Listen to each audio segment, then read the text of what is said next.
نحمده ونصلي ونسلم على رسوله الكريم وعلى آله وأصحابه أجمعين أما بعد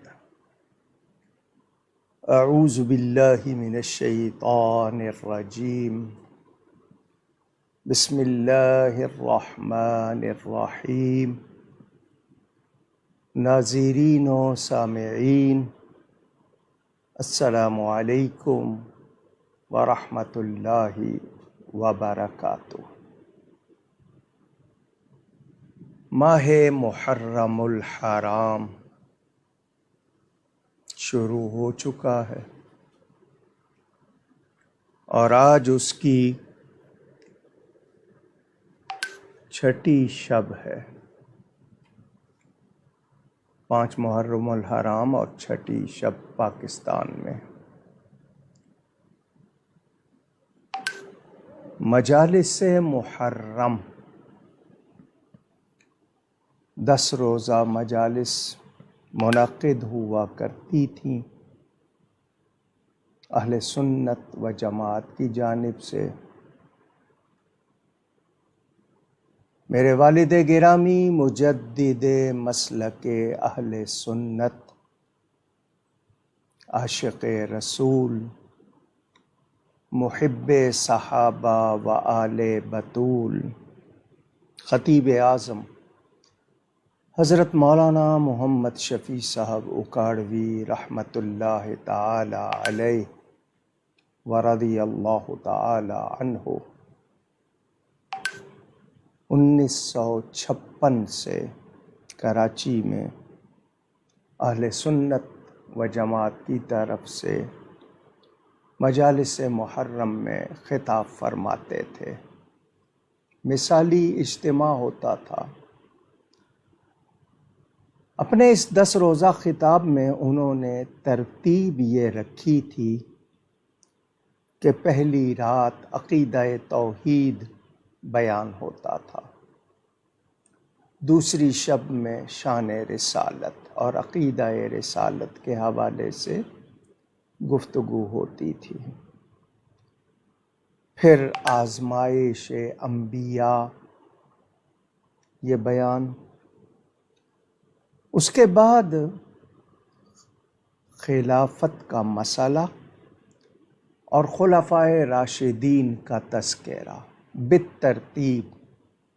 سیدنا ابو بکر الصدیق رضی اللہ تعالی عنہ، سیدنا عمر فاروق رضی اللہ تعالی عنہ، سیدنا عثمان غنی ذو النورین رضی اللہ تعالی عنہ، سیدنا علی المرتضی رضی اللہ تعالی عنہ، یہ ترتیب سے بیان ہوتا تھا۔ پھر اہل بیت نبوت خاص افراد کا تذکرہ، مخدومہ کائنات حضرت سیدہ پاک رضی اللہ تعالی عنہا اور سیدنا امام حسن رضی اللہ تعالی عنہ کا تذکرہ۔ پھر اس کے بعد یزید پلید کی تخت نشینی سے لے کر واقعات کربلا تک وہ بیان فرماتے تھے۔ الحمدللہ 40 سال کے بعد بھی یہ ترتیب اکثر جگہ مجالس محرم میں باقی ہے۔ والد صاحب قبلہ کے وصال کے بعد سولجر بازار کے علاقے میں بہادر یار جنگ روڈ پر کئی برس اسی طرح 10 روزہ مجالس سے خطاب کرتا رہا۔ کراچی کے حالات بدلے، یہاں پر قتل و غارت، لوٹ مار اور فتنہ و فساد کا بازار گرم ہوا۔ رات کے وقت لوگ نکلتے ہوئے ڈرنے لگے، ٹرانسپورٹ سواری کا انتظام رات کے وقت نہیں ہوتا تھا۔ تو پھر یہ مجالس 3 روزہ بیان کرتا رہا۔ اب بھی اس وقت کراچی میں بارشوں کی وجہ سے اکثر جگہ سڑکیں ٹوٹی ہوئی ہیں، پانی کھڑا ہوا ہے، مگر ہدیہ پیش کرنے کے لیے اور احباب کے اصرار پر کہ ٹیکنالوجی ایک سہولت بن گئی، ضرورت بن گئی، ایک جگہ خطاب ہو تو دنیا بھر میں سنا جا سکتا ہے، تو یہ کچھ نشستیں آج سے شروع کر رہا ہوں۔ اللہ تعالی کامیابی عطا فرمائے، مجھے حق بیان کرنے، ہم سب کو حق سن کر اس کو قبول کرنے، اس پر عمل کرنے اور اس پر قائم رہنے کی توفیق عطا فرمائے۔ مجالس میں 2-2، 2.5، 3 گھنٹے کا بیان ہوتا تھا، اب لوڈ شیڈنگ کا مسئلہ بھی ہے، دیگر مسائل بھی ہیں، تو مختصراً 1 گھنٹہ یا 1.25 گھنٹہ بیان کروں گا۔ اس کے بعد آپ کو سوالات، موضوع سے مناسبت رکھتے ہوئے سوالات کا بھی، کیونکہ ہر جمعرات کو آپ سوال و جواب کی نشست سنا کرتے تھے، تو آج سوال و جواب کی پوری نشست تو نہیں لیکن کچھ حصہ ضرور شامل کریں گے۔ پہلی بات یہ کرنی ہے کہ ہم الحمدللہ مسلمان ہیں۔ مسلمان کے معنی گردن رکھ دینے والا۔ ہم اللہ تعالی اور اس کے رسول پاک صلی اللہ علیہ وآلہ وسلم کے حکم کے سامنے گردن رکھ دیتے ہیں، چوں چراں اگر مگر اف بٹس وغیرہ نہیں کرتے، دل و جان سے مانتے ہیں۔ مسلمان ہونے کے لیے دین کی تمام ضروری، قطعی، ایبسولوٹ جن کو کہتے ہیں، باتوں کو ماننا ضروری ہوتا ہے۔ یعنی جب مسلمان ہونا ہے تو دین کی ہر ضروری بات کو، ضروریات دین کو پوری طرح ماننا ہے، دل و جان سے، زبان سے اقرار کرنا ہے، دل سے تصدیق کرنی ہے۔ ایمان سے نکلنا ہو تو کسی ایک ضروری بات کا بھی انکار کر دیں تو دائرہ اسلام سے نکل جاتے ہیں۔ ہمارے ہاں اب شوق نہیں رہا، بچوں کو خاص طور پر دین سکھانا، اخلاق سکھانا اب ہمارے ہاں نہیں ہے۔ ماں باپ دونوں چاہ رہے ہیں کہ زیادہ سے زیادہ کمائیں، بچوں کو انہوں نے اسکول آیا میڈ یا پھر ٹی وی اور ٹیلی فون کے، لیپ ٹاپ کے، آئی پیڈ کے حوالے کر دیا ہے۔ ویلیوز، اقدار اٹھتی جا رہی ہے، اکثر ختم ہو چکی ہیں۔ مثلاً کوئی مہمان گھر میں آتا تھا تو خوشی ہوتی تھی، اب تیوری چڑھتی ہے کہ یہ ہماری پرائیویسی میں دخل انداز ہوگا، ہمیں اس کے سامنے بیٹھنا پڑے گا، پسند نہیں دل سے۔ کوئی آ جائے تو خوش نہ ہونا، غیبت، جھوٹ، منافقت، دکھاوا، رسمی رکھ رکھاؤ، یہ چیزیں ہو گئیں۔ دینی تعلیم اس حد تک کہ قرآن شریف پڑھنا سیکھ لیتے ہیں، اس سے زیادہ محنت نہیں کرتے۔ ترجمے کی بات آئے تو بازار میں چھپے ہوئے ترجمے ملتے ہیں، یا آن لائن آپ پڑھنا شروع کر دیتے ہیں۔ ترجمہ کرنے والے نے قرآن ہی کا ترجمہ کیا ہے یا اپنا ترجمہ کر دیا ہے، نہیں معلوم۔ آیت کس کے بارے میں ہے، لگائی کس پہ جا رہی ہے، نہیں معلوم۔ محکمات، متشابہات، مقطعات، 3 طرح کی آیتیں ہیں قرآن میں، نہیں معلوم۔ ہمیں اللہ تعالیٰ کے بارے میں، نبیوں کے بارے میں، فرشتوں کے بارے میں، تقدیر کے بارے میں کیا عقیدہ رکھنا ہے نہیں معلوم، جزوی طور پر کچھ باتیں۔ نماز بھی صحیح پڑھنی آتی ہے یا نہیں، کلمے پورے یاد ہیں یا نہیں، ہم دین کو پسند کر رہے ہیں یا صرف پسند کی حد تک ہی ہیں، اس کے پابند ہیں یا نہیں۔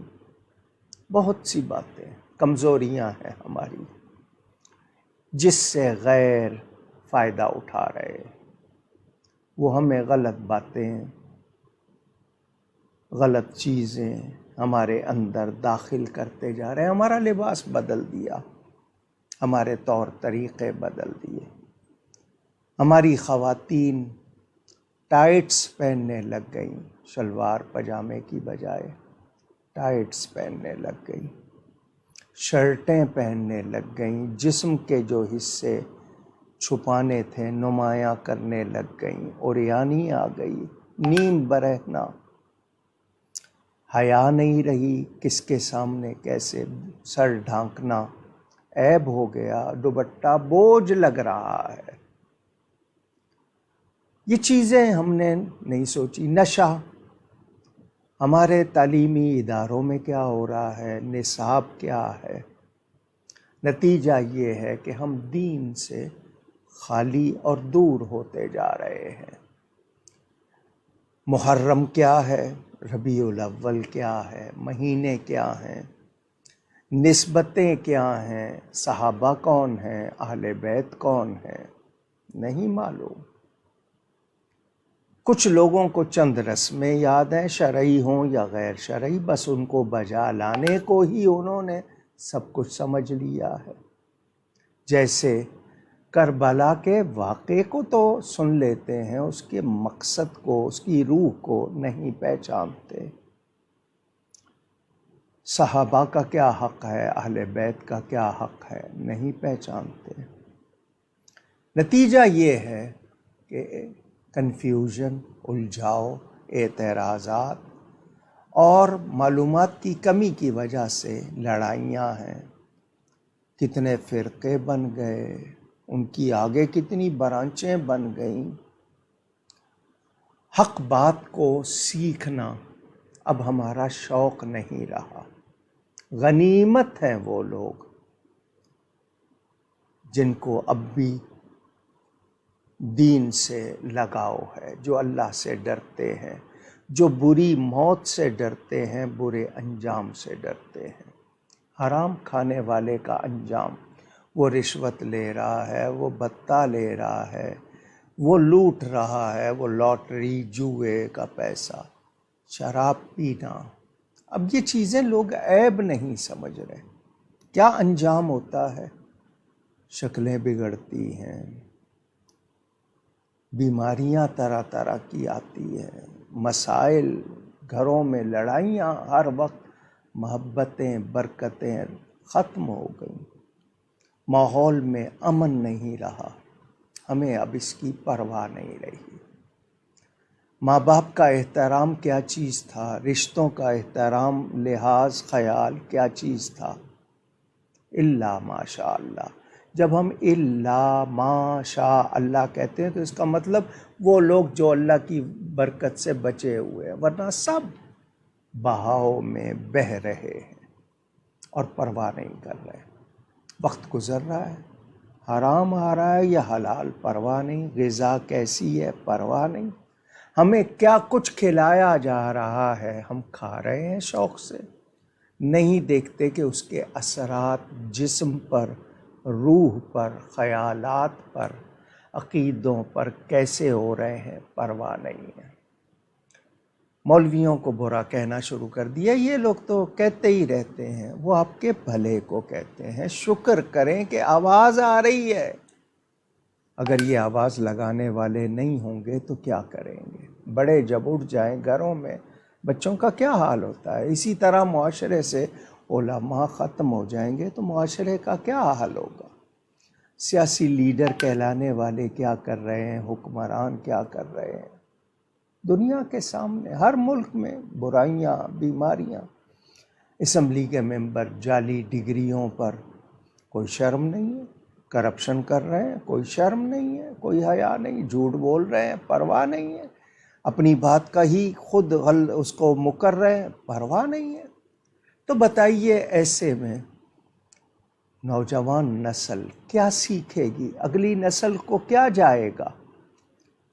ہمارے ہاں سلیبس میں نبی کی محبت نہیں پڑھائی جاتی، اہل بیت کی نسبت، ان کی عظمت کا بیان نہیں ہے، صحابہ کی شان کا بیان نہیں ہے۔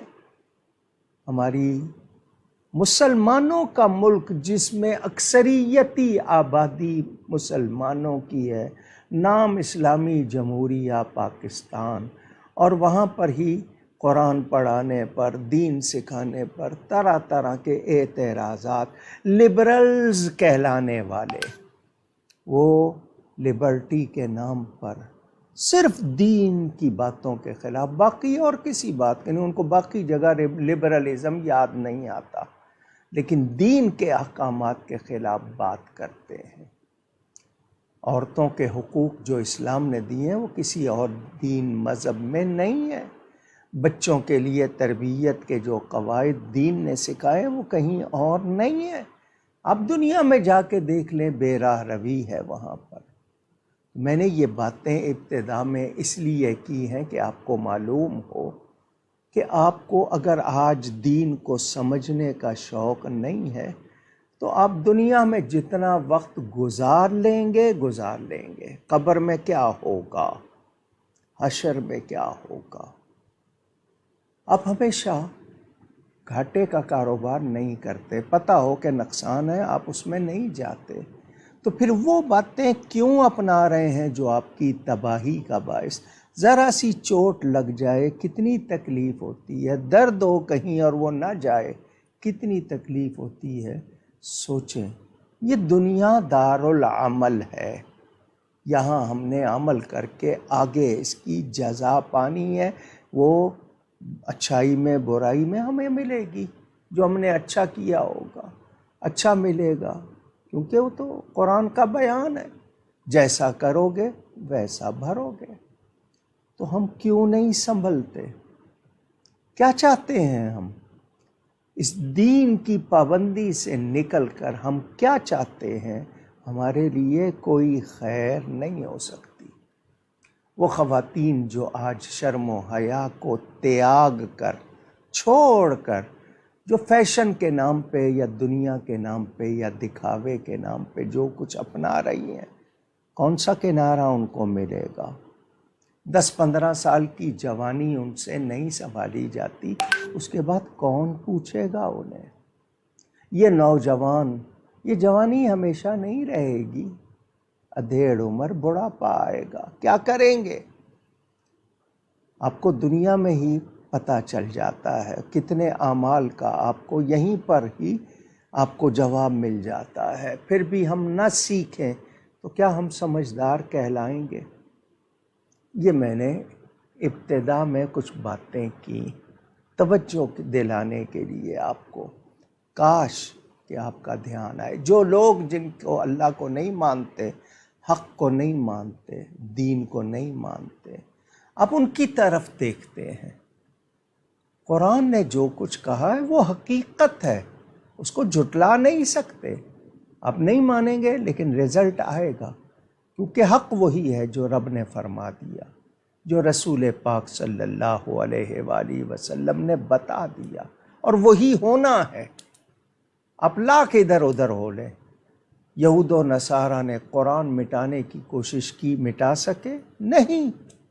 وہ دین اسلام کو مٹا سکیں گے؟ نہیں۔ مگر مسلمانوں کے ساتھ وہ واقعات پیش آئیں گے، کیونکہ مسلمان دین کے پابند نہیں رہے، دین میں کمزور ہو گئے، دین سے رشتہ کمزور ہو گیا، نتیجے میں انہیں ان حالات کا سامنا۔ آج کیا وجہ ہے؟ 56-57 اسلامی ملک ہیں اور سارے مرعوب ہیں، جبکہ مسلمانوں کا روب تھا۔ آج وہ روب کیوں چلا گیا؟ اس لیے کہ آپ نے اپنے اندر دین کو نہیں اتارا، آپ کی زندگی میں دین کا چال چلن نظر نہیں آتا۔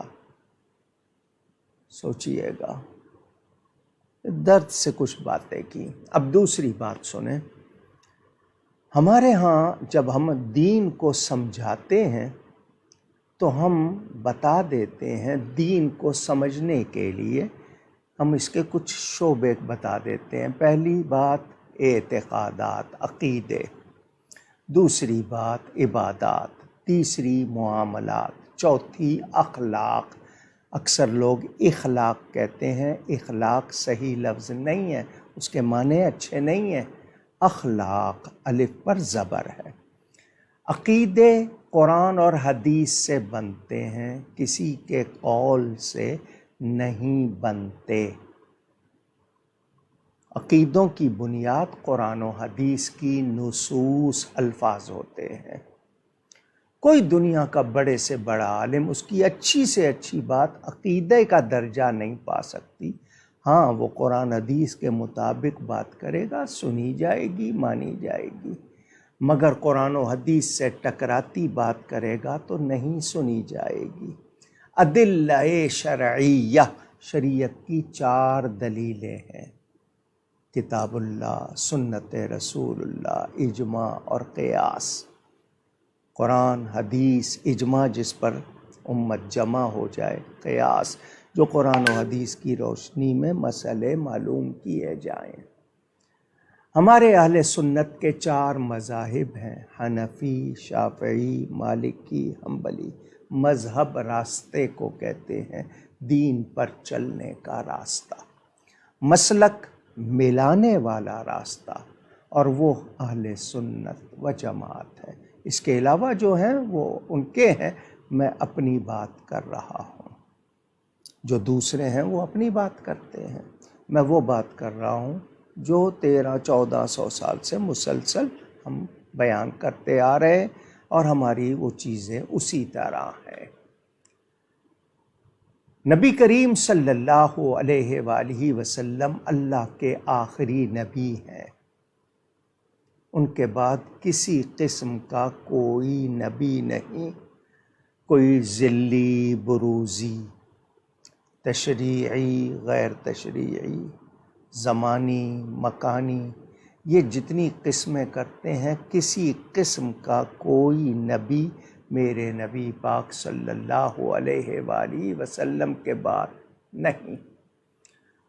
قرآن اور حدیث کو سامنے رکھتے ہوئے 1400 سال سے امت جس پر چلی آ رہی ہے، وہی باتیں آپ تک پہنچا رہے ہیں۔ کچھ لوگ اس میں مکسنگ کر دیتے ہیں، وہ لوگ اپنے آپ پر بھی ظلم کرتے ہیں، دوسروں پر بھی ظلم کرتے ہیں۔ حضور اکرم صلی اللہ علیہ وآلہ وسلم کے تشریف لے جانے کے بعد ان کے خلفاء نے دین کی، ملت کی خدمت کی۔ خلفائے راشدین، خلفاء جمع خلیفہ کی۔ حضور صلی اللہ علیہ وسلم نے فرمایا تھا، میرے بعد خلافت علی منہاج النبوہ، نبوت کے طریقے کے مطابق جو خلافت کی مدت ہے وہ 30 برس، 30 ایئرز، اس کے بعد ملوکیت، بادشاہت ہو جائے گی۔ یہ خلفائے راشدین ترتیب سے ہوئے: حضرت ابوبکر، حضرت عمر، حضرت عثمان، حضرت علی، امام حسن۔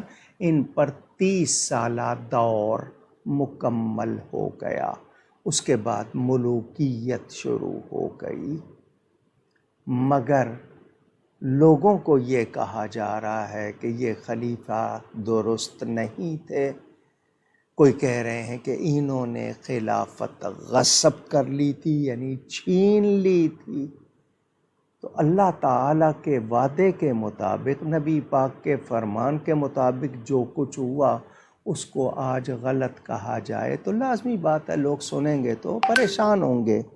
میں ایک مرتبہ پھر آپ کو قرآن کریم کی ایک آیت سناتا ہوں۔ سورہ نور کی آیت ہے، اس کا نمبر 55 اللہ تعالیٰ ارشاد فرماتا ہے: وعد اللہ الذین آمنوا منکم وعملوا الصالحات لیستخلفنہم فی الارض کما استخلف الذین من قبلہم وَلَيُمَكِّنَنَّ لَهُمْ دِینَهُمُ الَّذِي ارْتَضَىٰ لَهُمْ وَلَيُبَدِّلَنَّهُمْ مِنْ بَعْدِ خَوْفِهِمْ أَمْنًا يَعْبُدُونَنِي وَلَا يُشْرِكُونَ بِي شَيْئًا وَمَنْ كَفَرَ ذَلِكَ فَأُولَٰئِكَ هُمُ الْفَاسِقُونَ۔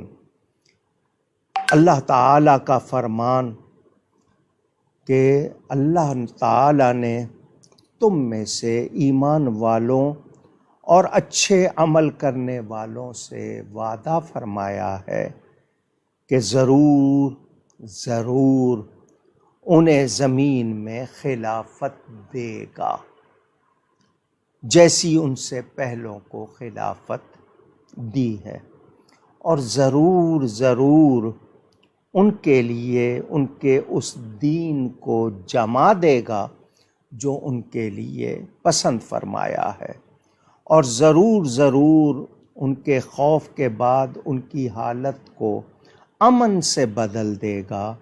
وہ لوگ میری عبادت کریں گے، میرے ساتھ کسی کو شریک نہیں ٹھہرائیں گے، اور جو اس کے بعد ناشکری کرے تو وہی لوگ نافرمان ہیں۔ یہ آیت نمبر 55 سورہ نور کی۔ اس آیت کریمہ میں غور کیجئے، فوائد یعنی اس سے کیا فائدے ملتے ہیں، ذرا ان پر توجہ۔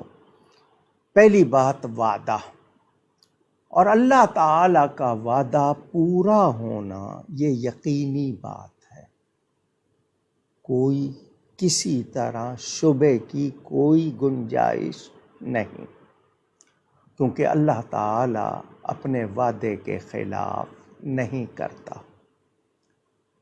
وعدہ کا لفظ گرامر کے لحاظ سے عربی گرامر آتی ہو تو ماضی، گزرا ہوا زمانہ، پاسٹ ٹینس، یعنی اللہ نے وعدہ فرما لیا۔ اور وعدہ، دوسری بات یہ کہ یہ وعدہ کسی ایک شخص، فرد واحد کے ساتھ نہیں۔ آیت میں غور کریں تو الذین کا لفظ ہے، آمنو کا لفظ ہے، منکم کا لفظ ہے، عملو کا لفظ ہے، یہ سارے جمع کے صیغے ہیں، پلورل جس کو آپ کہتے ہیں، اور ماضی کی بات۔ منکم میں کم ضمیر خطاب ہے، یعنی جو اس وقت اس آیت کے نازل ہوتے وقت جو موجود تھے وہ ضمیر خطاب۔ آمنو و عملوا الصالحات کی قید ہے، اور یہ دونوں صیغے ماضی کے ہیں، یعنی وہ اس آیت کے نازل ہونے، جب یہ آیت نازل ہوئی وہ ایمان لا کر اچھے کام کر چکے ہوں گے، ایمان بھی لا چکے ہوں گے اور اچھے کام بھی کر چکے ہوں گے، کیونکہ صیغے جو ہیں وہ ماضی کے ہیں۔ پانچویں بات، جن سے وعدہ ہے خلافت کا، ان کے عہد میں، ان کے دور میں، ان کے ایرا میں تمکین دین ہوگی، دین کو تمکنت ملے گی۔ یہ نشانی ہے، علامت ہے کہ اس وقت دین میں قوت آئے گی، دین کا رعب قائم ہوگا۔ چھٹی بات کہ ان کے دور میں، ان کے دور خلافت میں کفار و مشرکین اور مخالفین کا خوف زائل ہو جائے گا اور امن نصیب ہوگا، یہ بھی واضح طور پر۔ ساتویں بات کہ یہ جتنے خلفاء ہوں گے وہ عبادت کرنے والے ہوں گے، ان میں سے کوئی بھی مشرک نہیں ہوگا، خود اللہ تعالی فرما رہا ہے۔ اور یہ نیابت کریں گے، اپنا حکم نہیں چلائیں گے، اللہ اور اس کے رسول کے حکم کو ہی جاری رکھیں گے، اسی کو نافذ کریں گے، اسی کے پابند ہوں گے، اسی پر عمل کریں گے اور کروائیں گے۔ آٹھویں بات، اس خلافت کے عطا ہونے اور ان کے پسندیدہ دین کے غالب ہونے کے جو منکر ہیں وہ کافر ہوں گے یا فاسق ہوں گے، واضح طور پر بتا دیا گیا۔ اب جن خلفاء کے زمانے میں یہ علامتیں، یہ نشانیاں پائی جائیں، وہ خلفاء من جانب اللہ ہوں گے، اللہ کی طرف سے ہوں گے۔ آپ کو پہلے بھی بتا چکا، پھر بتا رہا ہوں، حضرت ابو بکر الصدیق رضی اللہ تعالی عنہ 2 برس اور 3 ماہ خلافت کے فرائض انجام دیتے ہیں۔ حضرت عمر فاروق رضی اللہ تعالی عنہ 10 سال اور 6 مہینے خلافت کے فرائض انجام دیتے ہیں۔ حضرت سیدنا عثمان غنی رضی اللہ تعالی عنہ 12 برس خلافت کے فرائض انجام دیتے ہیں۔ حضرت مولا کائنات علی المرتضی رضی اللہ تعالی عنہ 4 سال اور تقریباً 9 ماہ خلافت کے فرائض انجام دیتے ہیں۔ یہ ٹوٹل جمع کر لیں تو 6 مہینے بچتے ہیں۔ سیدنا امام حسن رضی اللہ تعالیٰ عنہ نواسہ رسول، وہ 6 ماہ وہ خلافت کے فرائض انجام دیتے ہیں، پھر انہوں نے حکومت چھوڑ دی، خلافت چھوڑ دی، اور حضرت امیر معاویہ رضی اللہ تعالیٰ عنہ سے صلح کر لی۔ یہ 30 برس خلافت انجام دینے والوں کا دور دیکھ لیجئے۔ یہ لوگ کیسے تھے؟ ان کی شان کیا تھی؟ ان کے اعمال کیا تھے؟ ان کے زمانے میں کیا ہوا؟ وہ تمام نشانیاں جو بیان کی گئیں آیت قرآنی میں، وہ ان کے دور میں نظر آتی ہیں یا نہیں؟ صرف حضرت عمر رضی اللہ تعالیٰ عنہ نے 10 سال میں 44 ملک فتح کیے۔ دین کو کتنی تمکنت ملی، آدھی سے زیادہ دنیا پر اسلام کا پرچم لہرا رہا تھا۔ کیسا امن تھا، آپ پڑھتے سنتے ہیں۔ نشانی دیکھنی ہو تو پھر خیبر کے حوالے سے آپ کو صرف ایک بات سنا دوں۔ بخاری شریف میں ہے، حضور صلی اللہ علیہ وآلہ وسلم نے فرمایا تھا لَأُعْطِيَنَّ هَٰذِهِ الرَّایَةَ، کل ہم یہ جھنڈا غدن عطا کریں گے ایک مرد کو۔ نشانی کیا بتائی تھی؟ یحب اللہ ورسولہ ویحبہ اللہ ورسولہ، وہ اللہ اور اس کے رسول سے پیار کرتا ہے، اللہ اور اس کا رسول اس سے پیار کرتے ہیں۔ یہ نشانی بتائی تھی۔ تو جھنڈا کس کو عطا فرمایا تھا؟ حضرت علی کرم اللہ تعالی وجہ الکریم کو۔ تو کیا انجام ہوا؟ خیبر فتح ہوا۔ محب و محبوب ہونا کہ وہ اللہ کے، اس کے رسول کے محب ہیں، اور اللہ اور اس کے رسول کے محبوب بھی ہیں، چاہنے والے بھی ہیں، چاہے جانے والے بھی ہیں۔ حضرت علی کے حوالے سے میں نے صرف ایک جھلک دکھائی ہے۔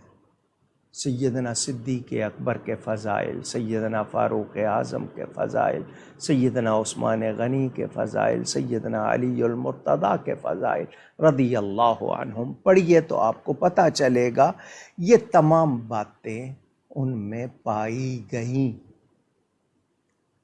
ان کے دور میں کیا کچھ ہوا، اور پھر وہ خود کس درجہ کے عابد تھے، کس درجہ کے مومن، اعلیٰ شان والے مومن، جن کے مومن ہونے کی گواہی خود رب تعالی اولئک هم المؤمنون حقا، خود رب نے فرمایا یہ سچے پکے مومن ہیں۔ خود اللہ نے ان کے لیے فرمایا رضی اللہ عنہم ورضوا عنہ، یہ وہ ہستیاں۔ تو پتہ چلا کہ خلافت ایک کے لیے نہیں، زیادہ کے لیے ہے، کیونکہ جمع کا صیغہ عربی میں 3 پر آتا ہے، واحد، تثنیہ اور جمع، کم از کم 3 ہونا جمع کے لیے۔ تو یہ 3 سے زیادہ ہونے چاہیے، تو 4 بلکہ 5ویں حضرت امام حسن۔ تو یہ جو خلافت کا وہ دور ثابت ہوا وہ ایک نہیں ہوگا، ایک سے زیادہ۔ قرآن بتائے، قرآن ان کی شان بتائے، اور آج اگر کوئی نہ مانے تو اس کا نہ ماننا اس کو کوئی نفع نہیں دے گا۔ انکار کرنے والے دنیا میں وقت گزار لیں گے، جانا تو اللہ ہی کے پاس ہے۔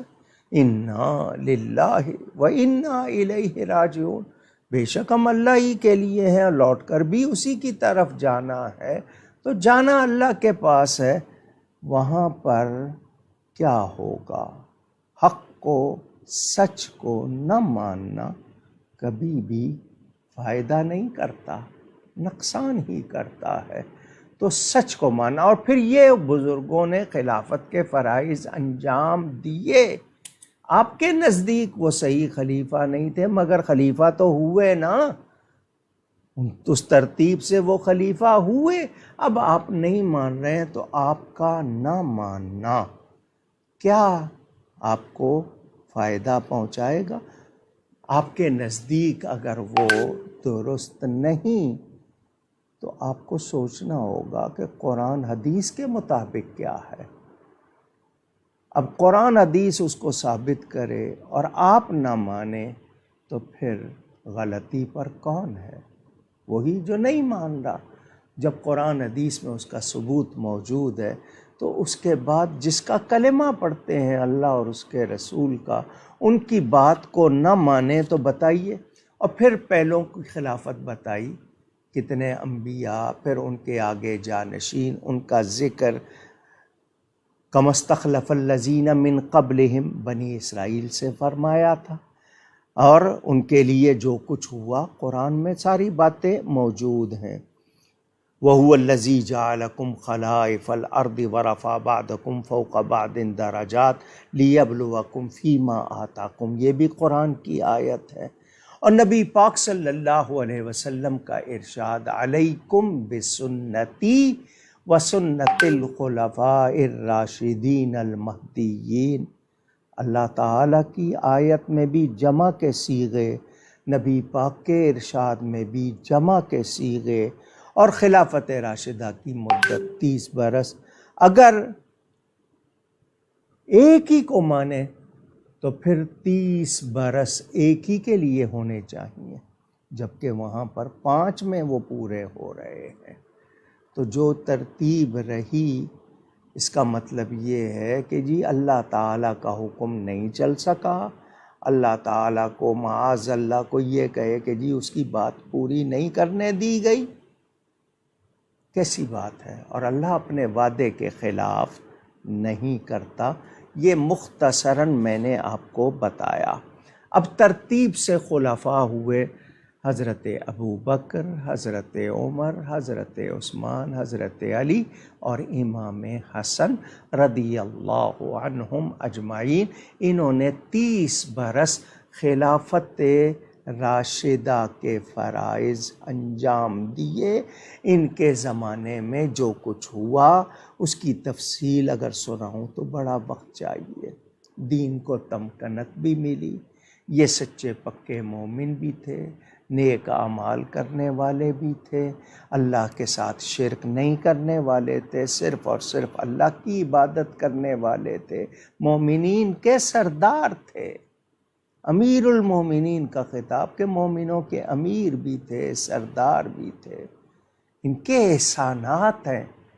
علامہ اقبال نے حضرت ابوبکر کے لیے کہا کہ جس طرح برستی بارش کے قطرے نہیں گنے جا سکتے، سیدنا صدیق اکبر کی قربانیاں، خدمات اور احسان نہیں گنے جا سکتے۔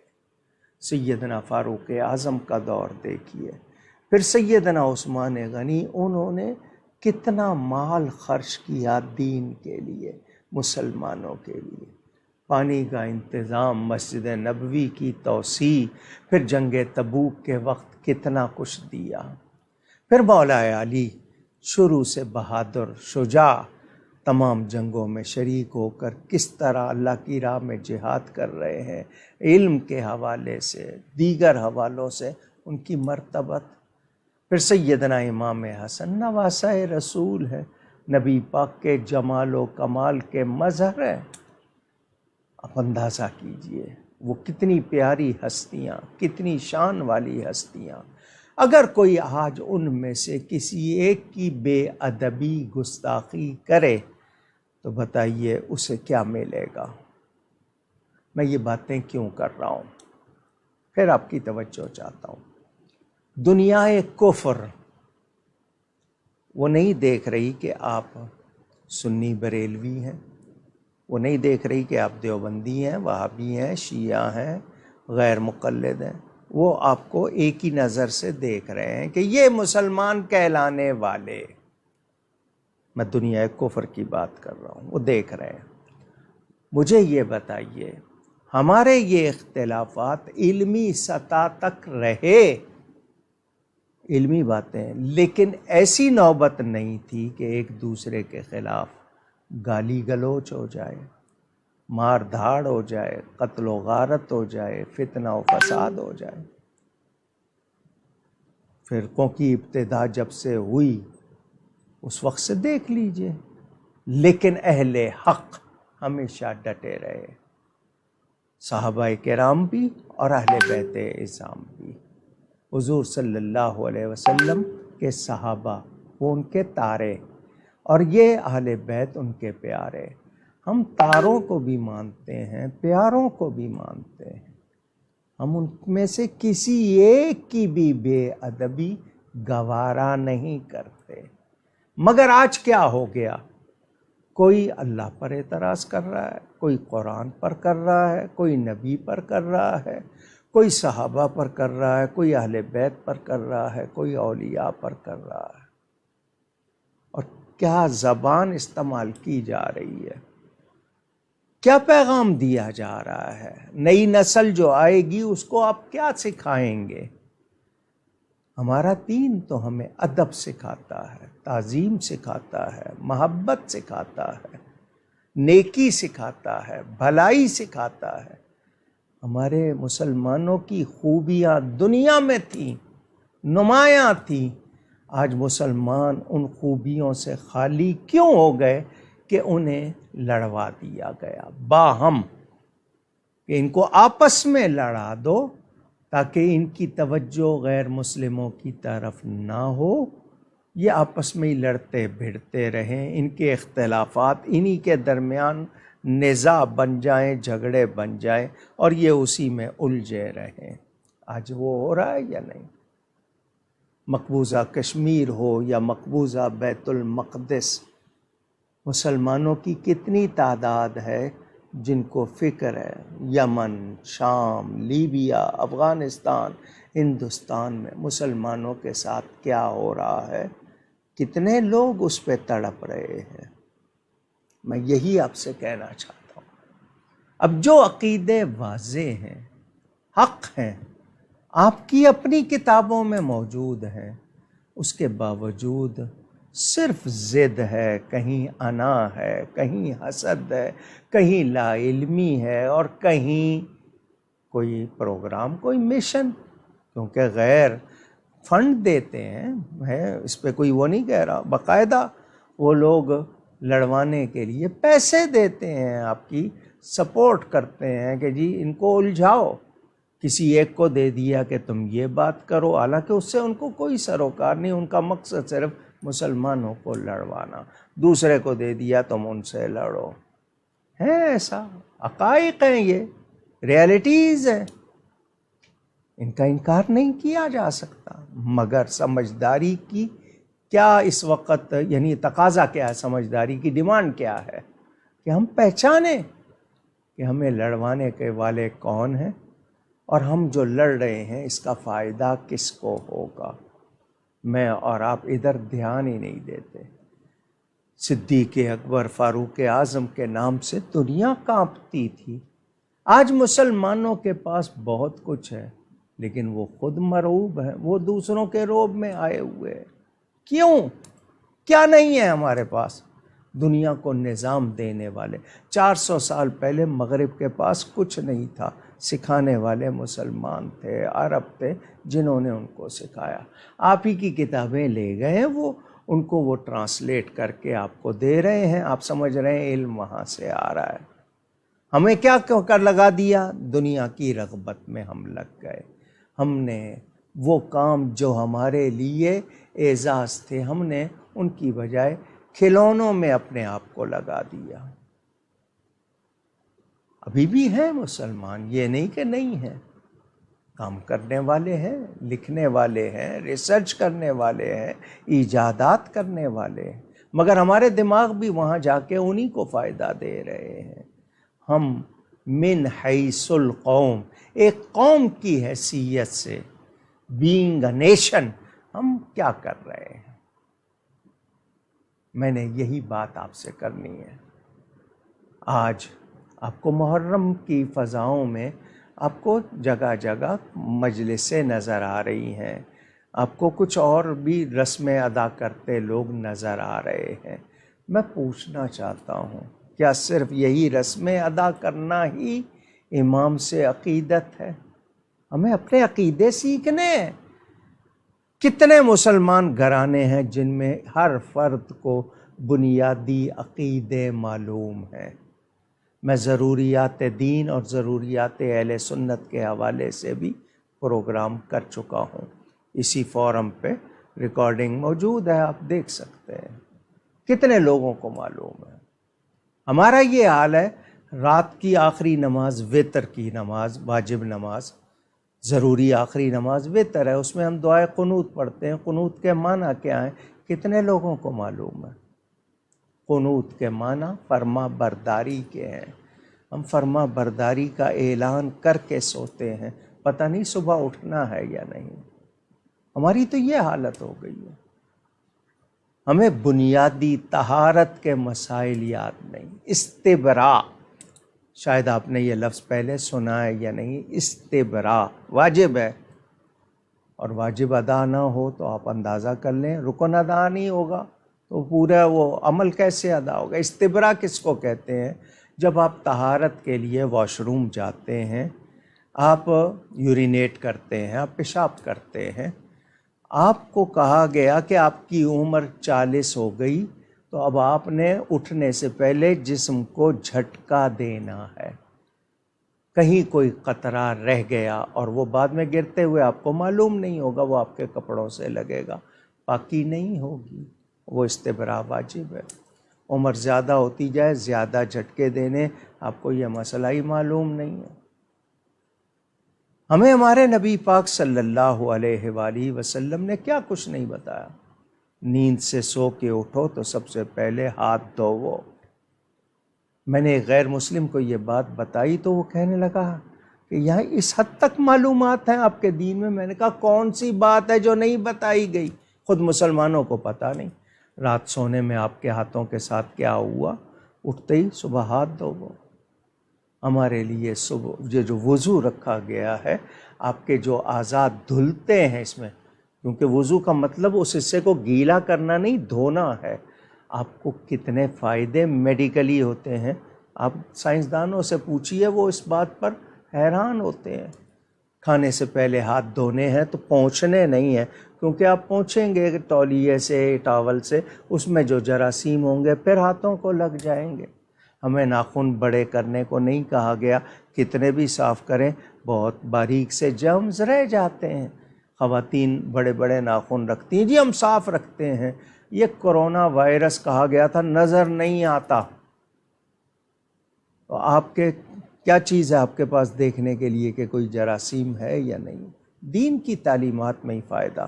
وہ ناخن ٹوٹ جائے کتنی تکلیف ہوتی ہے. عورت کو اگر پردے کا حکم دیا، اس کی کتنی حفاظت ہوتی ہے. مگر عمل نہ کریں، معلومات نہ ہوں، اور مسائل، وہ مسائل جن کو نہیں پوچھا جائے گا ان میں بحثیں کر رہے ہیں. جو چیزیں ضروری ہیں اس کی پرواہ ہی نہیں ہے. مجھے بتائیں کون سا انسان ہے جو موت سے بچنے کی طاقت رکھتا ہے؟ آپ موت سے بچنے سے قاصر ہیں، نہیں بچ سکتے.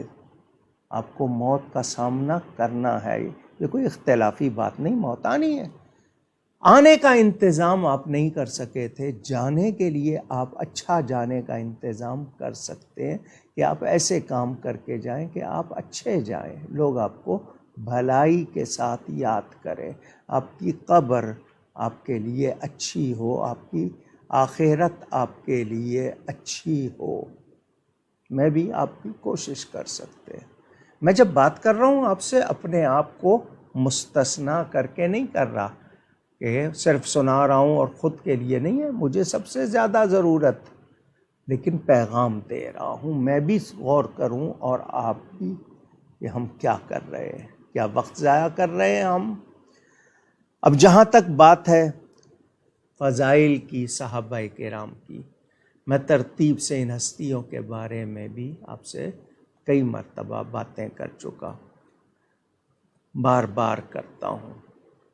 حضرت ابو بکر وہ ہستی، فرمایا ان کا شکر میرے ہر امتی پر واجب ہے اور ان کی محبت بھی، نبی پاک صلی اللہ علیہ وسلم کا ارشاد۔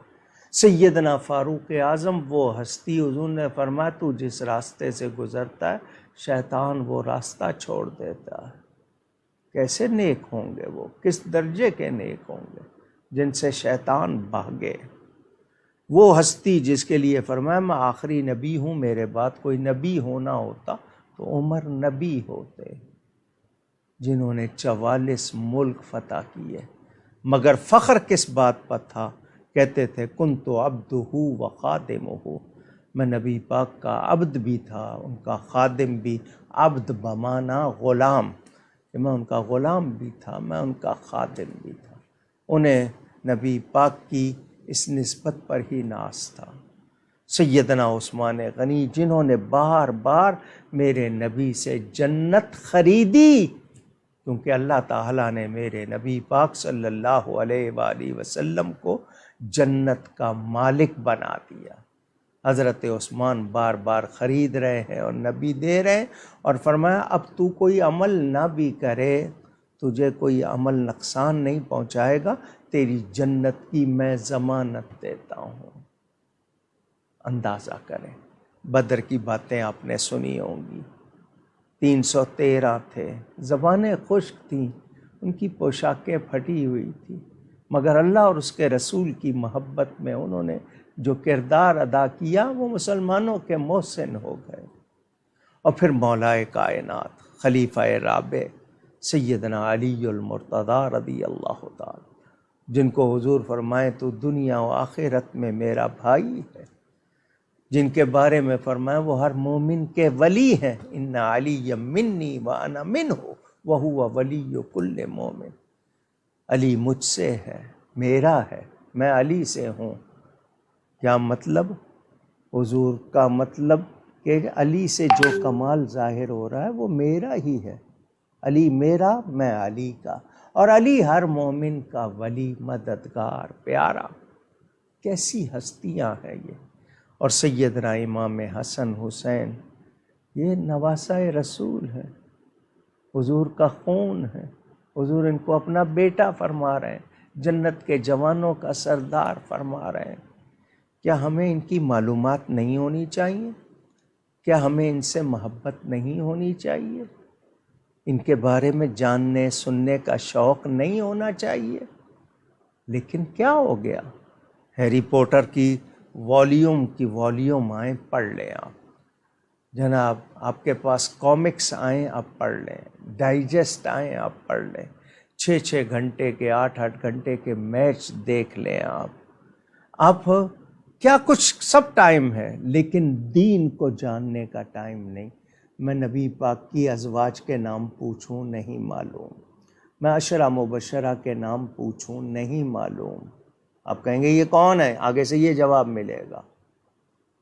اساتذہ کہلانے والے، ان کو کیسی تعلیم اور تربیت کرنی ہے، ڈاکٹرز، معالج، ان کے پاس کوئی آئے تو صرف کمرشلائز نہ ہو جائیں کہ فیس لیں اور دوا لکھیں، ان کو لوگوں کو بتانا چاہیے، کچھ معلومات ہونی چاہیے آپ کو، نبی پاک کے طریقوں کی، سنت کی، کھانے پینے کی، آداب کی۔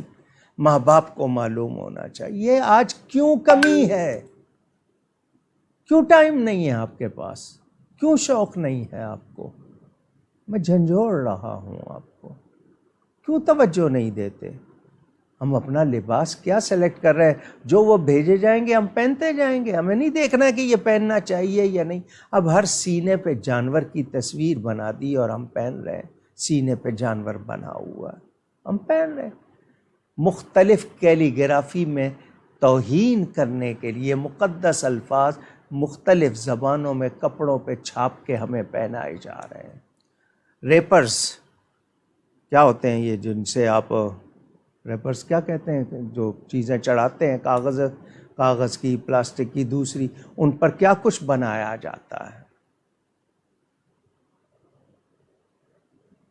آپ نے کبھی غور کیا جوتوں پر، ان کی سول پر کیا کچھ بنایا جا رہا ہے؟ یہ ٹی شرٹس پر کیا کچھ ہے؟ نہیں، ہم بالکل جیسے پتہ ہی نہیں ہے کیا پہن رہے ہیں. ہمیں پہنایا جا رہا ہے، ہم پہنتے جا رہے ہیں. بچوں کے لیے کہا جائے تو آپ کہتے ہیں ابھی بچے ہیں تو ان کو اسی کا شوق ہو جائے گا نا، عادت پڑ جائے گی. اب بچپن سے ان کو جو سکھائیں گے وہی سیکھیں گے، وہی ان کے نقشوں میں، ذہنوں میں بیٹھے گا. آپ اس کا خیال ہی نہیں کر رہے. آپ کے ہاں ہر چیز جو ہے، جی آپ ہر چیز کو کیا کہہ رہے ہیں؟ تو بھائی اسی لیے کہہ رہے ہیں کہ ان کو دیکھیں، وہ آپ کے کوئی طریقے نہیں اپنا رہے، آپ ان کی تمام خرابیاں اپنا رہے ہیں.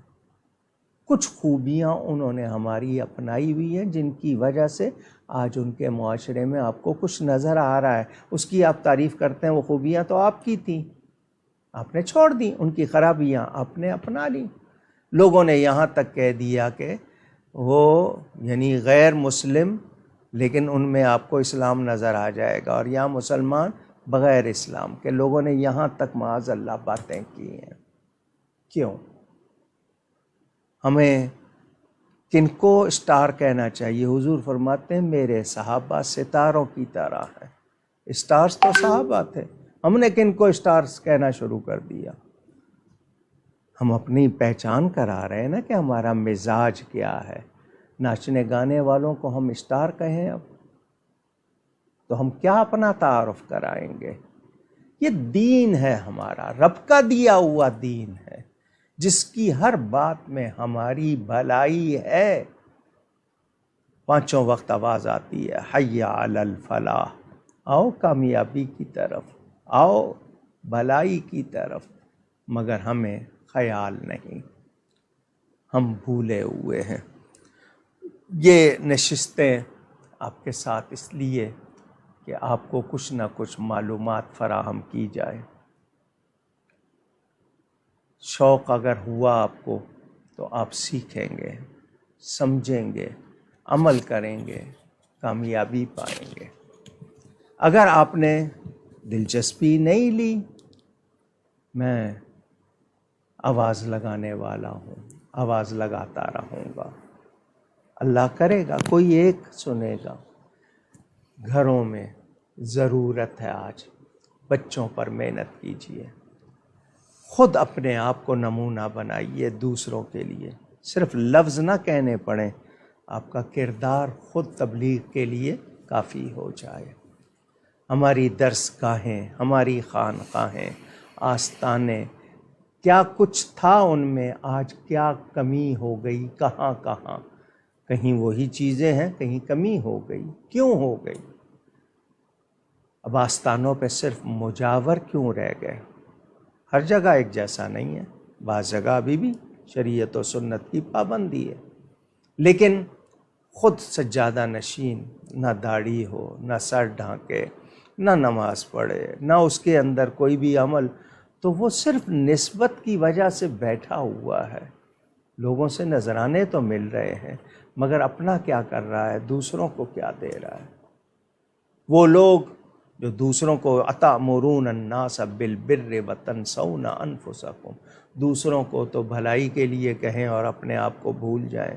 مبلغین، اساتذہ، ٹیچرز، پروفیسرز، میں نے کہا نا ہر شعبے میں کرپشن کو سکہ بنا لیا رائج الوقت. اور اس کے عادی ہوتے جا رہے ہیں۔ آئیے اللہ کی بارگاہ میں آ جائیے، کہہ دیجئے مولا میں بھٹک گیا تھا، میں بہک گیا تھا، بھول گیا تھا، آ گیا ہوں تیرے پاس، مجھے قبول فرما لے، مجھے راہ دے دے، مجھے راہ دکھا دے، سیدھی راہ پر چلا دے۔ یہ رب ہے۔ 99 غلطیاں کر کے ایک مرتبہ توبہ کرو گے نا سچی، وہ معاف کر دے گا۔ یہ دنیا کا معاملہ نہیں ہے کہ 99 نیکیاں کر کے ایک غلطی کر دیں تو بھلا دیں گے۔ ایک غلطی پر آپ کی نیکیاں بھول جائیں گے، نہیں، وہ رب ہے۔ سچی توبہ کر لیں، اس کو منا لیں، وہ جب راضی ہو جائے گا تو کہتے ہیں نا رب راضی تو سب راضی۔ اس رب کو، اس کے حبیب کو منا لیجئے، ان کا حق زیادہ ہے۔ واللہ ورسولہ احق ان یردوہ ان کانوا مؤمنین۔ اللہ اور اس کا رسول زیادہ حق رکھتے ہیں کہ ان کو راضی رکھا جائے، راضی کیا جائے۔ اگر تم مومن ہو تو اللہ اس کے رسول کو راضی کریں۔ یہ کچھ گفتگو آج کی پہلی نشست میں نے کی، زیادہ ٹائم نہیں لیا۔ جمعرات کو آپ سوال و جواب کیا کرتے تھے، میں اب موقع دے رہا ہوں آپ کو سوال و جواب کا۔ زین قادری صاحب کی جگہ عبدالرافع صاحب بیٹھے ہیں، وہ آپ کے سوال سنائیں گے انشاءاللہ۔ گفتگو میں مجھ سے کہیں کوئی غلطی ہوئی ہو، اللہ تعالیٰ اس کے رسول صلی اللہ علیہ وسلم کی بارگاہ میں توبہ کرتا ہوں۔ یہ نشستیں جاری رہیں گی۔ مسئلہ آئے گا 10ویں شب کا، شب عاشور، 9واں دن گزار کے 10ویں شب۔ کراچی میں ٹیلی ویژن کے مطابق محکمہ موسمیات کا اعلان بارشوں کا ہے۔ ویسے ہی کراچی کا جو حال ہوا ہے، اگر بارش ہوئی تو محفل کہاں رکھیں؟ اس سلسلے میں ابھی تک مجھے ایک دعوت آئی تھی کراچی سے، باہر سے، میں نے اس خیال سے کہ مرکزی محفل چھوڑ کے جاؤں، لیکن اب جو حالات دیکھ رہا ہوں تو بہرحال اس نشست کے بارے میں بتا دیا جائے گا، لیکن اس وقت تک روزانہ یہ نشست جاری رہے گی۔ 10:30 بجے کراچی ٹائم، پاکستان ٹائم کے حساب سے 12 بجے تک، ضرورت پڑی 10-15 منٹ زیادہ بھی ہو جائیں گے تو حاضر رہوں گا۔ آپ لوگ شامل رہیے گا، بہت شکریہ جی۔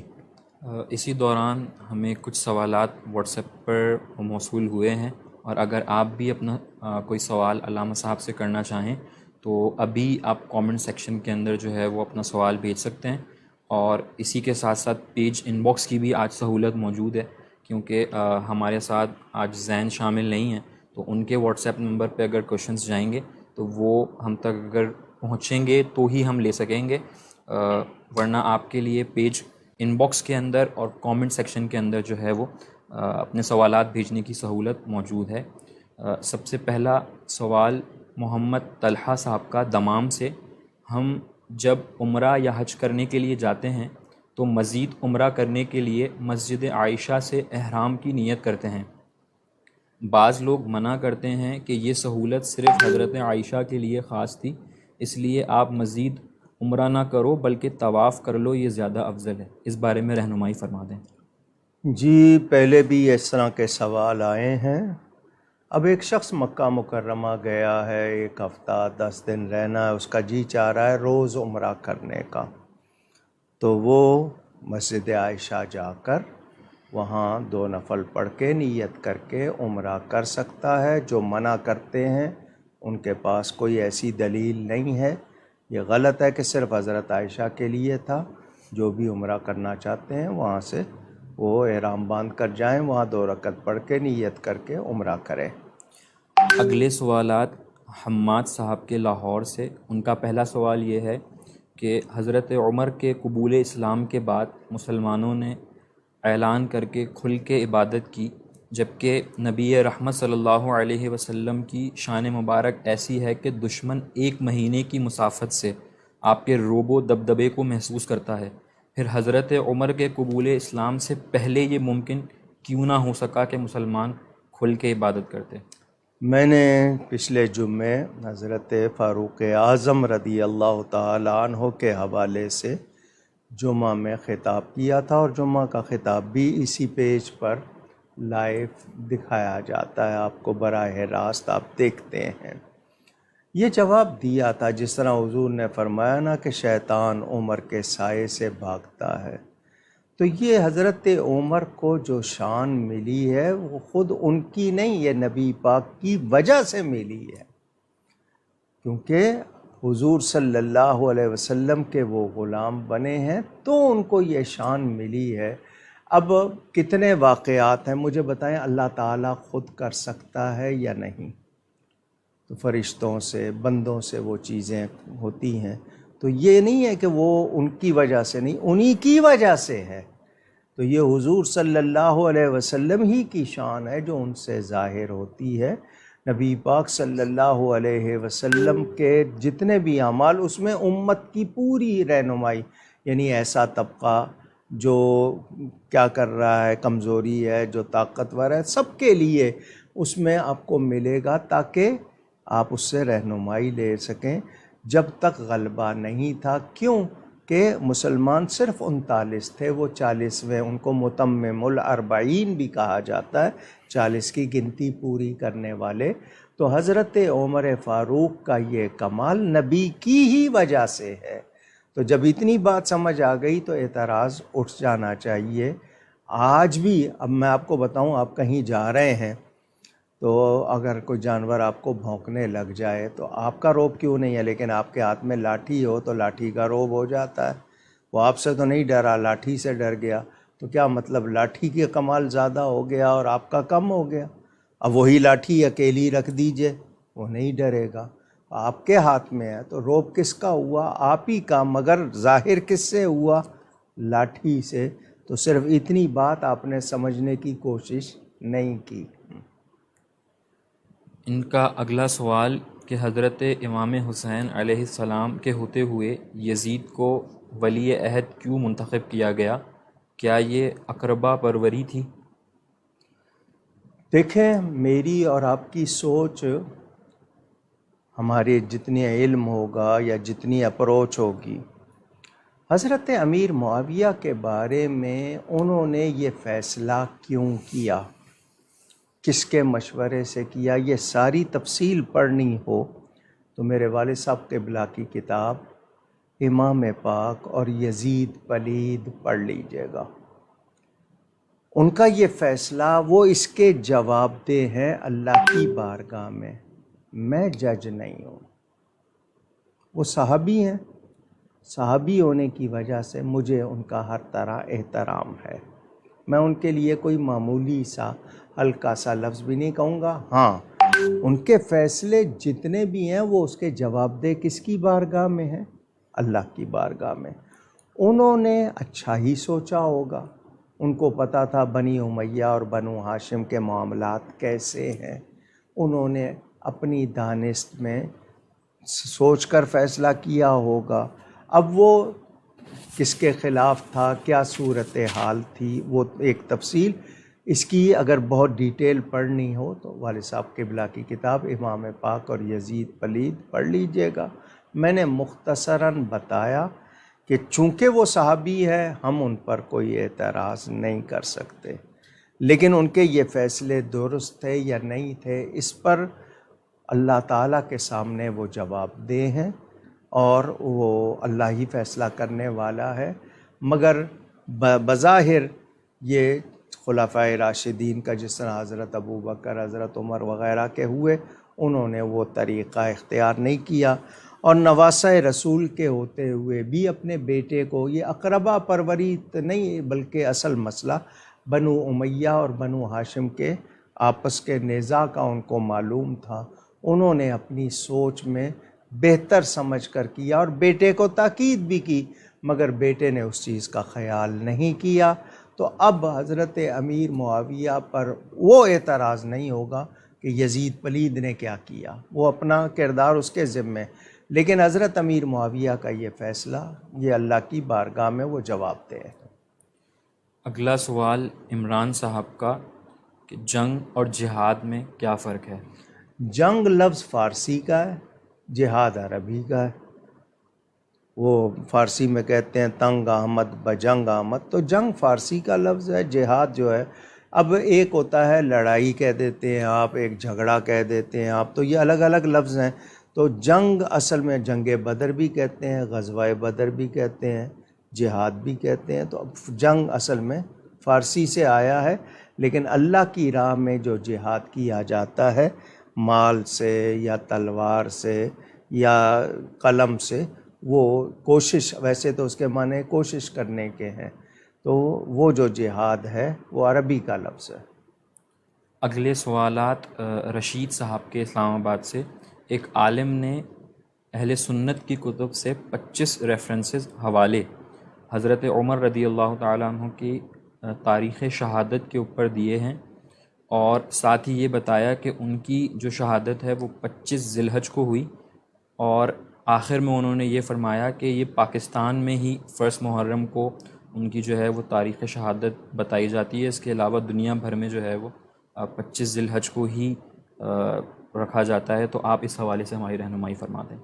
وہ 25 کہہ رہے ہیں، مجھے 26 یاد ہے، میری معلومات میں 26 ہے۔ میں نے جتنے مضامین لکھے ہیں یہی کہ ان پر وار ہوا 26 تاریخ کو، شہادت نہیں ہوئی ہے، وار ہوا ہے 26 تاریخ کو، بدھ کا دن بتایا جاتا ہے اگر مجھے صحیح یاد ہے۔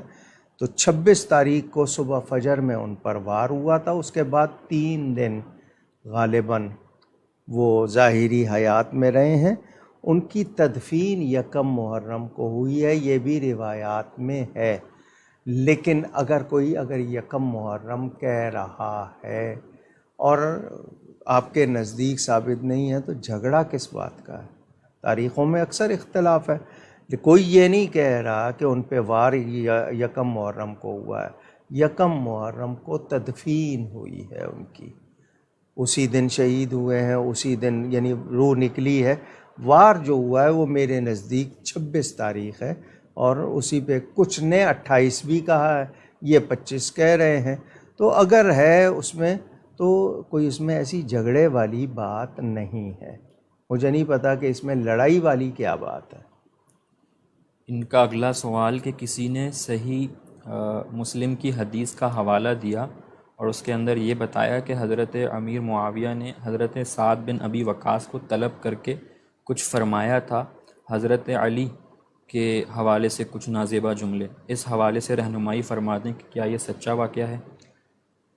میں اپنے اس فورم پر جو باتیں کرتا ہوں، میں شرعی سوالوں کے جواب دیتا ہوں، ان معاملات کے سوال کرنے پر بھی آپ کو روکوں گا اور جواب میں اپنے آپ کو بھی روکوں گا۔ برائے مہربانی ہم سے جو سوال اللہ کی بارگاہ میں ہونے ہیں ہم ان کو پیش نظر رکھیں، ہمیں جو عقیدہ و عمل کے حوالے سے جو معلومات ضروری ہیں ہم وہ سیکھیں اور سکھائیں۔ صحابہ کرام کے آپس کے معاملات، مشاجرات، ہمیں اس پر گفتگو سے ویسے بھی منع کر دیا گیا۔ اب روایات کوئی ایک نہیں ہے، متعدد روایات ہیں۔ مجھے قرآن و حدیث کے مطابق یہ معلوم ہے کہ جتنے بھی صحابی ہیں میرے نبی پاک صلی اللہ علیہ وآلہ وسلم کے، وہ سب کے سب اللہ فرماتا ہے وَكُلًّا وَعَدَ اللَّهُ الْحُسْنَى، اللہ نے ان سب سے بھلائی کا وعدہ کر لیا ہے۔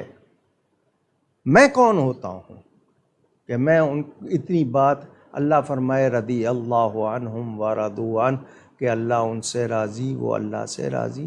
میں کون ہوتا ہوں تاریخ پڑھ کے، روایات پڑھ کے ان کے بارے میں فیصلہ دینے والا یا عدالت لگانے والا؟ تو مجھے اور آپ کو تمام ان کے جو آپس کے معاملات، اب جنگ صفین کیوں ہوئی، جنگ جمل کیوں ہوئی، اس میں کیا کیا ہوا، کس نے کیا کہا، میرے پاس ہر ایک بات کی کوئی یقینی اطلاع نہیں ہے۔ جتنی بھی ہیں روایات ہیں، ٹکراتی ہوئی روایات بھی ہیں، کچھ بنا بھی لی گئی ہیں، کچھ امت کو لڑوانے کے لیے بھی ان کی تشریحات غلط کر دی گئی ہیں۔ تو میں سب اپنے سننے والوں سے یہی کہوں گا کہ ہمارا یہ فورم ہے عقیدے عمل کے حوالے سے، ان سوالات میں نہیں پڑھنا، لیکن تعلیم میری اور میرا پیغام یہ ہے کہ ہم نے ادب کرنا ہے ہر صحابی رسول کا۔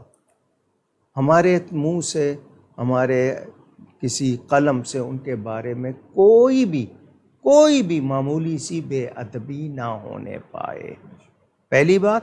دوسری بات یہ کہ آل بیت رسول ہوں، صحابہ ہوں، ہمارے لیے محترم، ہمارے لیے پیارے، ہمیں ان کے معاملات میں اگر کوئی ایسی بات کہیں پڑھنے کو ملی بھی ہے تو اس کو دیکھ کر ان کے بارے میں کوئی بدگمانی نہیں کرنی، یہ میرا پیغام ہے۔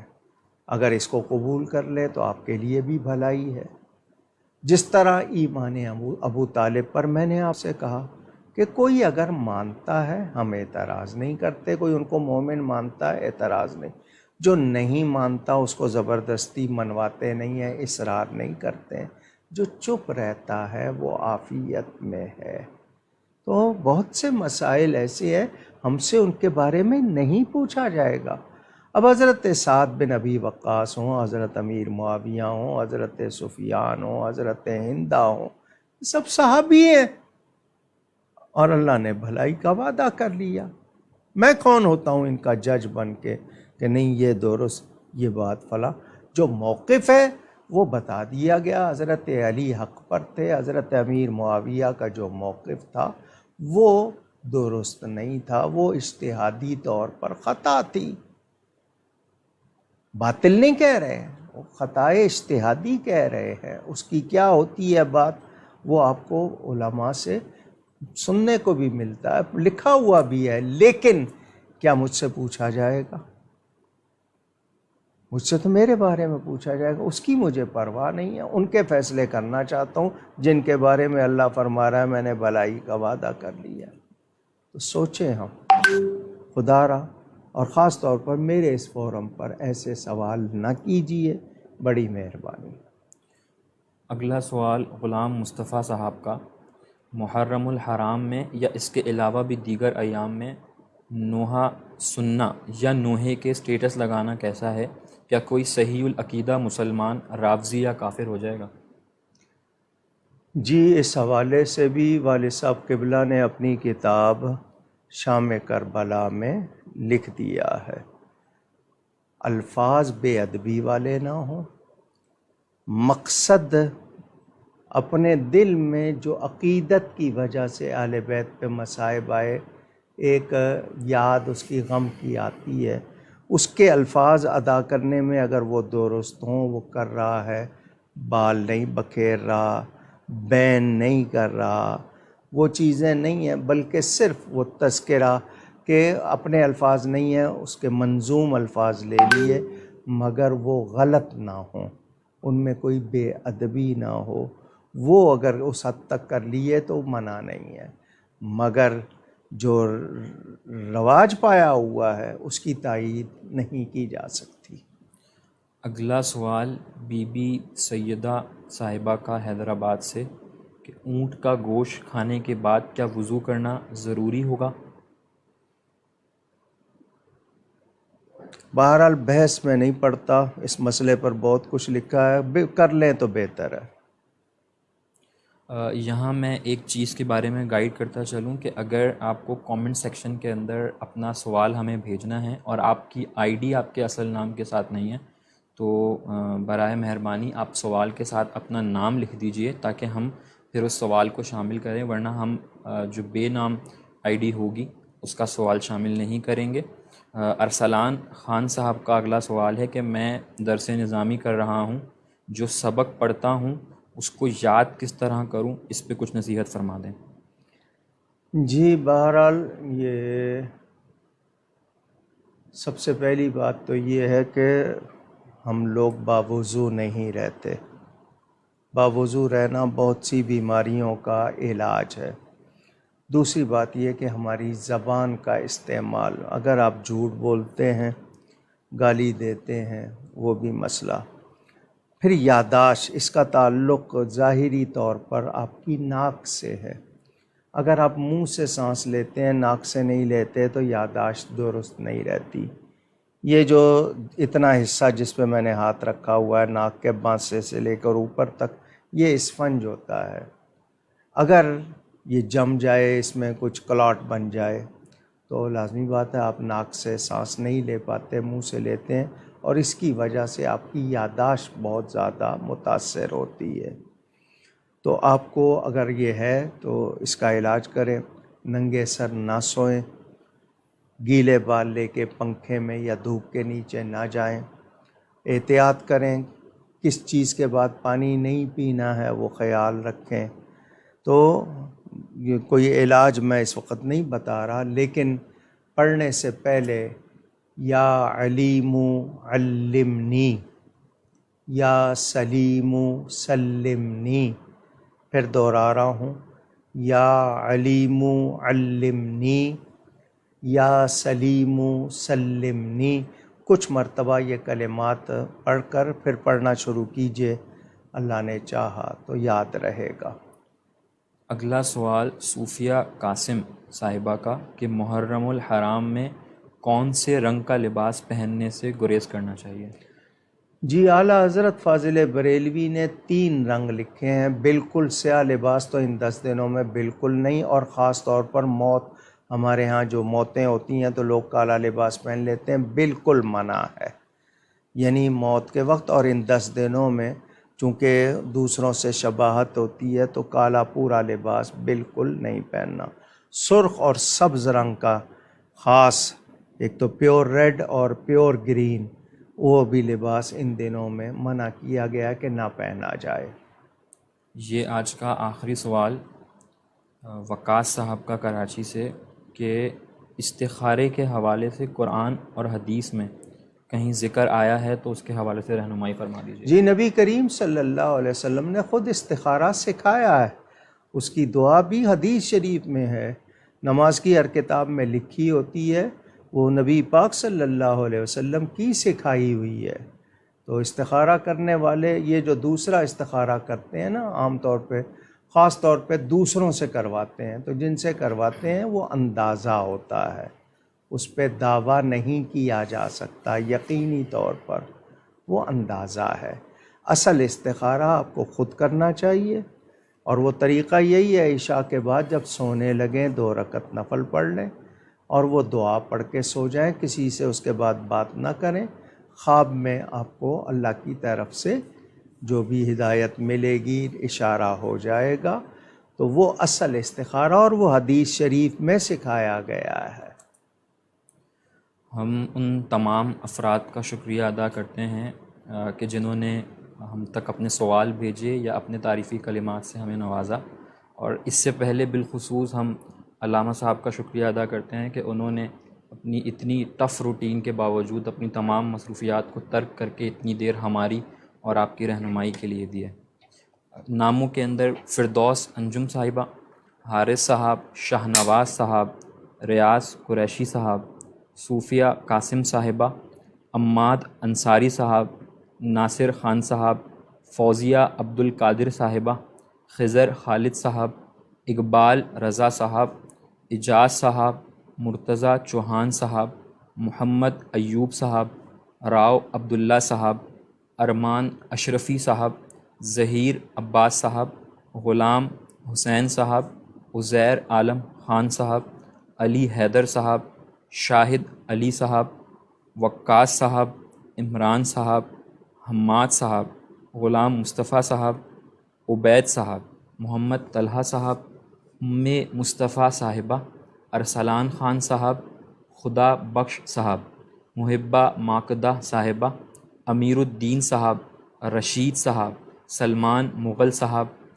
سحر خان صاحبہ، بی بی سیدہ صاحبہ اور عائشہ صاحبہ۔ آج چھٹی شب ہے محرم کی۔ پاک پتن شریف میں، پاکستان میں، پنجاب میں پاک پتن شریف کا علاقہ، یہ پرانا نام اجودن، لیکن اب اس کو پاک پتن کہتے ہیں، ساری دنیا میں پہچانا جاتا ہے۔ شیخ الاسلام والمسلمین سلطان الزاہدین حضرت سیدنا بابا فرید الدین مسعود گنج شکر رضی اللہ تعالی عنہ کا 780 سالہ عرس، یعنی 780 سال ہو گئے آپ کے وصال کو۔ آپ کا عرس شریف منایا جا رہا ہے۔ کافی دن ہوتا ہے، آج بہشتی دروازہ کھلا ہوگا۔ آپ کی قبر شریف پر قدموں کی جانب یہ دروازہ ہے، اور ایک دروازہ آپ کے پہلو کی طرف ہے جس سے لوگ عام دنوں میں زیارت کے لیے آتے ہیں۔ کسی کے ذہن میں یہ اگر سوال آئے کہ چوکھٹ بوسی، آستانہ بوسی، لازمی بات ہے جھک کے ہوتی ہے، اس کو کچھ لوگ سجدہ کہہ دیتے ہیں۔ قدم چومنے کے لیے جھکا جاتا ہے، شکل سجدے کی ہوتی ہے، سجدہ نہیں ہوتا۔ ماں کے قدم چومیں گے، جنت کی چوکھٹ کو بوسہ دینا، شکل سجدے کی ہوگی مگر وہ سجدہ نہیں ہوگا۔ اسی طرح اگر کوئی چوکھٹ کو چومتا ہے یا قدم بوسی کرتا ہے تو اس کو سجدہ نہیں کہنا چاہیے۔ میں نے فیس بک پہ دیکھا تو کچھ اینکرز نے بھی اور ویسے بھی لکھ دیا کہ جی سجدہ کیا جا رہا ہے، تو کوئی سجدہ نہیں کرتا، قدم بوسی کرتے ہیں۔ میرا اس بارے میں بہت بیان موجود ہے، مگر جنہوں نے نہیں ماننا وہ نہ مانیں۔ یہ قدم بوسی ہے، اس کو سجدہ نہ کہیں۔ جہاں تک بہشتی دروازے کا، میں اس کے بارے میں بھی بتا چکا ہوں۔ حضرت شیخ المشائخ خواجہ خواجگان چشت حضرت سیدنا محمد نظام الدین اولیاء محبوب الہی قدس سرہ العزیز، جو حضرت بابا صاحب کے خلیفہ ہیں، بستی نظام الدین دہلی میں مزار شریف ہے، وہ خود فرماتے ہیں میں نے نبی پاک صلی اللہ علیہ وسلم کو دیکھا کہ حضور پاک پتن شریف آئے، بابا صاحب کے روضے پر ایک دروازے سے گزرے، دوسرے سے نکل گئے اور فرمایا جو اس میں آ جائے گا امن میں آ جائے گا۔ تو جب نبی پاک نے فرما دیا، اس دن سے اس کو بہشتی دروازہ کہتے ہیں، محبت سے لوگ گزرتے ہیں۔ پہلے ایک رات کھلتا تھا، ہجوم زیادہ ہونے لگا، 2 3، اب یہ 5 راتیں کھلا رہتا ہے۔ عقیدت سے لوگ جاتے ہیں، سلام کرتے ہیں۔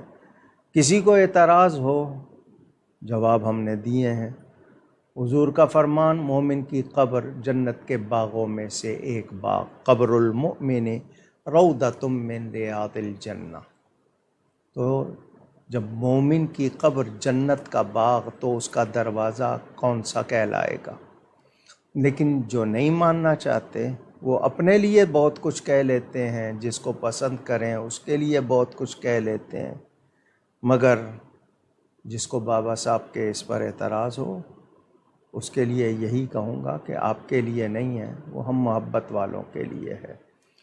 اور بابا صاحب کے بارے میں اگر آپ کی معلومات ناقص ہیں تو ان کے بارے میں جان لیجئے گا، وہ بڑی شان والے، ان کا عرس شریف ہو رہا ہے، اللہ تعالی ان کے درجات بلند فرمائے، ان کے صدقے پاکستان کے مسائل حل ہوں۔ جناب محمد شفیق مہر نیو یارک میں شہادت کانفرنس سالانہ ہوتی ہے۔ جناب چودھری محمد پرویز اشرف صاحب اور محمد شفیق مہر صاحب یہ مسلسل کئی برس سے شہادت کانفرنس کرتے ہیں، انٹرنیشنل بڑے اہتمام سے، 2 3 مرتبہ میں بھی اس میں گیا ہوں۔ علماء کو بلاتے ہیں دنیا بھر سے، وہ عقیدت سے۔ محمد شفیق مہر صاحب کی والدہ کڑیاں والا گجرات کے پاس کل انتقال کر گئی ہیں، اللہ تعالی ان کی مغفرت فرمائے۔ محمد شفیق مہر صاحب، ان کے بھائی محمد رفیق مہر صاحب اور دوسرے گھر والوں کو اللہ اس صدمے پر صبر عطا فرمائے۔ ہم سب ان کے لیے دعا کرتے ہیں، اور بھی وہ تمام لوگ جو اس دوران ایمان والے انتقال کر گئے ان سب کے لیے دعا کرتے ہیں۔ پاک فوج کا ایک ہیلی کاپٹر جو 2 3 دن پہلے لسبیلا کے مقام پر حادثے کا شکار ہوا اور 6 اہم جانیں اس میں چلی گئیں، اس پر بھی ہم پاکستان آرمی کے تمام افراد سے اور ان شہداء کے اہل خانہ سے تعزیت کرتے ہیں۔ بڑا نقصان ہے، لیکن ایک فوجی کے لیے اعزاز کہ اسے وردی میں شہادت کا مرتبہ نصیب ہو جائے ایمان کی حالت میں۔ بہرحال بہت صدمہ اس کا بھی۔ اس وقت پاکستان میں کیا کچھ ہو رہا ہے آپ کے سامنے ہے، دل بجھا ہوا ہے، بہت تکلیف ہے۔ یہ کرسی کے پجاری یا کرسی کے بھکاری جو گئے جو آئے ہیں، سب کے سب جو انہوں نے حال بنا دیا اس ملک کا، بہت صدمہ ہے۔ ان میں سے کوئی بھی محب وطن نظر نہیں آتا، سب کے سب اپنے مفاد کے ٹولے ہیں، یہ کرسی کے لالچی ہیں، یہ پیسے کے لالچی ہیں، یہ سب پیسے کے پجاری ہیں، کرسی کے پجاری ہیں۔ انہیں اقتدار چاہیے اور کچھ نہیں، ان کی سوچ بھی اتنی ہے۔ ملک کا درد ہوتا تو ایسے حالات نہ ہوتے۔ اللہ ہمیں محب وطن حکمران عطا فرمائے، دین کے سچے خادم عطا فرمائے۔ بہرحال یہ عبادت کے دن ہیں، برکت والے دن ہیں، ہم لوگ غیر شرعی رسموں سے بچیں، اور واقعی اگر ہم اہل بیت سے سچی محبت رکھتے ہیں تو ان کے طریقے اپنائیں، ان کی محبت کے تمام تقاضے پورے کریں، لوگوں کے لیے آسانیاں کیجیے۔ اللہ تعالی ہمیں توفیق عطا فرمائے کہ ہم واقعی سچے محب اہل بیت، محب صحابہ بنیں۔ ایک بار پھر گفتگو میں مجھ سے کوئی غلطی ہوئی ہو، اللہ تعالی اس کے رسول صلی اللہ علیہ وسلم کی بارگاہ میں توبہ کرتا ہوں۔ آپ سب کا بہت شکریہ۔ میں ایک آپ کو کہہ رہا ہوں، کوئی خاص موضوع اگر آپ چاہتے ہوں، ویسے تو یہ میڈیا ٹیم ہی مجھے موضوع دے رہی ہے، اس پر گفتگو کر رہا ہوں۔ آپ ان 2-3 راتوں میں کوئی خاص بات، کوئی موضوع چاہتے ہوں، آپ فرمائش کر سکتے ہیں، بتا سکتے ہیں، اور دعا بھی کیجئے کہ 10ویں شب کے لیے کوئی اگر معقول رہا سلسلہ تو جامع مسجد گلزار حبیب میں، کیونکہ رستے بھی بند ہوتے ہیں، دشواری ہوتی ہے۔ بہرحال عقیدت کا ہدیہ پیش کرنے کے لیے اگر کہیں اور نہیں ہوا تو وہیں محفل سجے گی انشاءاللہ۔ آپ سب کا بہت شکریہ۔ نیکی کیجئے، نیکی پھیلائیے۔ والسلام علیکم ورحمۃ اللہ وبرکاتہ۔